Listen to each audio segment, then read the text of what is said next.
இது என் கூட ஒரு 5 வருஷமா இருக்குங்க. ஏன் மிஸ்ஸஸ் சொல்ல வந்தேன். அப்படிலாம் ஒண்ணும் இல்லைங்க. நான் இவரோட பஞ்சாதி. நாட்டுப்புறமா இருக்கேன். ஆமாமா, இது நாட்டுப்புறம் தான். இப்பதான் சென்னைக்கு வந்திருக்கா. கொஞ்சம் ஒதுக்குப்புறமா கூட்டு போய் இந்த ஊர்ல எப்படி நடக்குதுன்னு சொல்லி கொடுத்துறேன். அதுக்கப்புறம் உன்ன மாதிரியே பிடிச்ச மரியாதை பேச கட்டுவா. ஆமா, ஐயோ இவங்கதான் நல்லா பெர்ஃபார்மன்ஸ் பண்ணுவாங்க. 36 சேனல் இவங்க தானே வர்றாங்க. டிஸ்கவரி சேனல்ல கூட இவங்க தானே மெயின் ஆச்சு. அவங்க இப்ப நடிக்க ஆரம்பிச்சிருக்காங்க. நடிக்கவே ஆரம்பிச்சு அதுக்கு எவ்வளவு பந்தம். என்னங்க உங்க ஃப்ரெண்ட் ரொம்ப ஓவரா பேசுறாங்க. வீட்டெல்லாம் விட முடியாது, வெளியில போக சொல்லுங்க.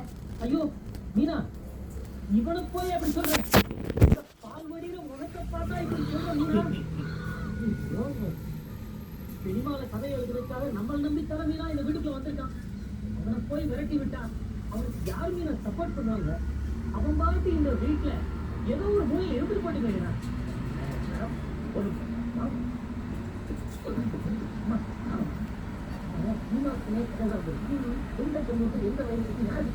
அவன் நாளைக்கே கல்யாணம் சினிமா ஃபெயில் ஆயிட்டான்னா அவனை வச்சு நீங்க டிவியில சினிமா பாரு.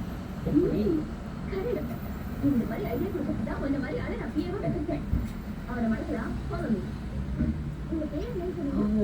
திடீர்னு கேட்கறாங்களே, இது ஏற்றுக்கொள்ள அதான் ராமூர்த்தி சொன்னேன். ராமூர்த்தி உங்களுக்கு பிடிக்கணும் மாத்திக்கிறேன். முழுசாமி ஓகேயா?